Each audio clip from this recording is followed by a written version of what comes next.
Today is Tuesday, October 29th. We have an update from the campaign trail just 1 week away from Election Day, what's planned for the presidential candidates' closing arguments, and why a joke from one rally speaker is facing bipartisan backlash. Also, who is now suing Elon Musk over his $1 million a day sweepstakes? Plus, how hundreds of ballots were damaged in the Pacific Northwest, which popular trading platform just joined the election betting market, and why America's largest bank is suing some of its own customers. Hint, it has to do with a viral TikTok trend. Those stories and more news coming up. Welcome to The Newsworthy. All the day's news in around 10 minutes. Fast, fair, fun, and on the go. I'm Erica Mandy. Thanks so much for being here. You ready? Let's do this. We are now exactly 1 week out from Election Day, and polls are still showing a tight race, so both campaigns continue to make their cases in battleground states. Vice President Kamala Harris campaigned in Michigan yesterday and got some help in Pennsylvania from former President Barack Obama and Bruce Springsteen again. Former President Donald Trump was in Georgia, first at the National Faith Summit, then a rally at Georgia Tech. Both vice presidential nominees held events in Wisconsin. Still, a lot of the attention is focused on that Trump rally at Madison Square Garden over the weekend in New York City. It's being talked about because of what happened before former President Trump even took the stage. Some of his opening acts made comments about Latinos, Black people, Palestinians, and Jews. And in one example that sparked bipartisan backlash, a comedian referred to Puerto Rico as a floating island of garbage, and clips of him doing so have been going viral online. It's worth noting people who actually live in Puerto Rico cannot vote in the presidential election, but Puerto Rican communities in the mainland U.S. could make a real difference in the election, as they make up the second largest Latino group in the country. Puerto Rican celebrities like Bad Bunny, Jennifer Lopez, Mark Anthony, and Ricky Martin condemned the joke and endorsed Vice President Harris. And even some top Trump allies, like Senator Marco Rubio, condemned the joke, just not Trump himself. Trump advisors have clarified to say the joke does not reflect the former president's views. And at last night's rally, Trump said Harris is the one who's, quote, running a campaign of hate. He again blamed Democrats for rhetoric that he says led to the 2 assassination attempts against him. Trump is going to be in Pennsylvania today, followed by Wisconsin and Nevada. Harris will be in Pennsylvania, North Carolina, Nevada, Arizona, and Georgia later this week. But first, she's making what she's calling a closing argument from the ellipse near the White House. That's notably the same spot where Trump spoke on January 6, 2021, shortly before his supporters stormed the Capitol. So analysts believe she'll be talking about what happened in the aftermath of President Biden's election victory 4 years ago. Speaking of President Biden, he cast his early voting ballot in Delaware yesterday, and he wasn't alone. The number of Americans voting early just keeps going up. More than 44 million votes have already been cast in the presidential election so far, with many millions more expected in the next week. The top prosecutor in the biggest city of one of the most consequential battleground states of the presidential election is now suing Elon Musk. Philadelphia's district attorney, a Democrat, says the billionaire's $1 million daily sweepstakes must stop.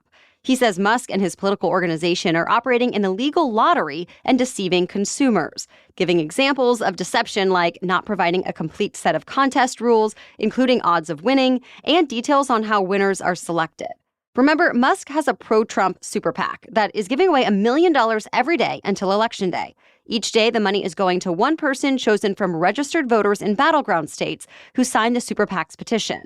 Even before this lawsuit, legal experts, including some at the U.S. Justice Department, have questioned the legality of this giveaway since the winners must be registered to vote, and federal law makes it illegal for anyone to pay someone to register to vote or to actually vote. But Philadelphia's DA says his lawsuit is not about vote buying, but instead centers on running a lottery. So far, no comment from Musk or his super PAC about this lawsuit, but a hearing is scheduled for later this week. Hundreds of ballots were destroyed when 2 election drop boxes were set on fire in Oregon and Washington. Police say they've identified a suspect's vehicle and believe the fires are linked. Both ballot drop boxes have fire suppression systems, and it apparently worked in Portland, Oregon, where only 3 ballots were damaged. But the system failed in nearby Vancouver, Washington, where hundreds of ballots were impacted. Vancouver is the biggest city in a Washington district that's expected to be one of the closest U.S. House races in the country. The elected auditor in the county called it heartbreaking and a, quote, direct attack on democracy. And Washington's Secretary of State called it an act of terror that won't be tolerated. Voters are now being told to check their ballot status online. If a submitted ballot is not marked as received, voters can print a replacement ballot or visit their local elections department. All right, we have more news for you still coming up. But first, a quick break for our sponsor. Are you ready to better understand your unique body and how it works? How to optimize its function? Lumen is the world's first handheld metabolic coach. It measures your unique metabolism, and it's as easy as breathing into the device. After just about a week, it understands your body's metabolism and gives you personalized guidance to improve your nutrition and workouts, to promote fat burn, lose weight, and or just boost your energy naturally. Lumen can even help support sleep and stress management. Your metabolism is your body's engine. It's how your body turns the food you eat into fuel that keeps you going. Because your metabolism is at the center of everything your body does, optimal metabolic health translates to a bunch of benefits. For women, it can even track your cycle and adjust your recommendations to keep your metabolism healthy through hormonal shifts. So if you want to take the next step in improving your health, go to lumen.me/newsworthy to get 15% off your Lumen. That's lumen.me/newsworthy for 15% off your purchase. Thank you, Lumen, for sponsoring this episode. Okay, now back to the news. It seems once again, some Americans aren't just casting their ballots ahead of Election Day. Some are also placing their bets. The popular investing platform Robinhood is the latest to allow customers to essentially gamble on the outcome of the U.S. presidential election. Robinhood said it will offer special event trading contracts, technically considered derivatives, based on the outcome of the election. As an added wrinkle, customers can keep betting on the winner through January 5th, the day before Congress certifies the election results. While political betting fell into the legal gray area for a long time, an appeals court recently cleared the way for this to happen. Supporters say election betting markets can provide useful, real-time insights into the dynamics of the election, but critics say it could create the wrong incentives for voters and lead to bad actors manipulating elections for financial gain. Robinhood joins Interactive Brokers Group and the startup Kalshi as platforms letting customers bet on election results. There could be consequences coming for some bank customers who tried to get more money out of an ATM than what they had in their accounts. JPMorgan Chase filed federal lawsuits against customers who thought they were exploiting a so-called glitch in ATMs. The infinite money glitch, as it was known, went viral on TikTok and other social media platforms in late August. The trend made some people think they could just deposit a bad check with a large amount on it and then immediately withdraw all that money for free. Well, it turns out it's just check fraud, and Chase wants people who committed the fraud to pay back what they took. The bank filed at least 4 federal lawsuits this week, arguing people and businesses used the scheme to steal hundreds of thousands of dollars. More lawsuits could be coming.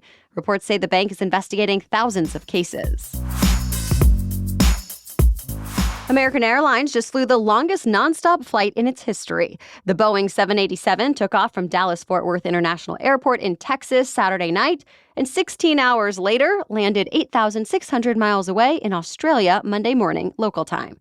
It became the most tracked flight in history as aviation enthusiasts logged on to follow the plane's progress. American will start flying the route 5 times per week, bumping up to daily flights from December to March. Even though this is American Airlines' longest flight, there are some longer nonstops in the world. Right now, Newark to Singapore on Singapore Air clocks in around 18 hours and 10,000 miles. Apple Intelligence has officially arrived. Some Apple users can now access the new AI technology, which Apple announced at its most recent product launch event.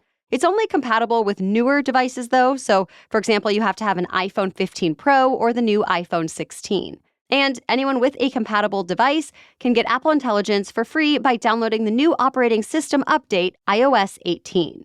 One catch, after updating your device, you have to get on a wait list for Apple Intelligence, though the company says wait times are usually only a few hours. For now, Apple Intelligence has a relatively limited set of features. It can do things like summarize emails and text threads and erase unwanted objects from pictures. But Apple is emphasizing that more features are on the way, including visual intelligence that can tell you about images you capture with your camera and an integration with ChatGPT. The next round of updates will roll out in December. Netflix customers have a new way to save and share their favorite scenes with a new Moments feature. Here's how it works. The Moments button will appear at the bottom of the screen for mobile users. When they tap the button, they can select a clip to save, and then it goes to their My Netflix tab. Saving a moment also gives users the option to share directly to several social media platforms, or users can share from their My Netflix tab. And if someone else clicks on the moment after it's shared, they'll be taken directly to the Netflix app, which means they do have to have a Netflix account and the app installed. It only works on mobile for now and just on iPhones, though Netflix said it will roll out to Android devices in the next few weeks. That's it for the main news today, so now it's time for Trivia Tuesday, when we ask a different trivia question every week. But first, a quick break to thank our sponsor.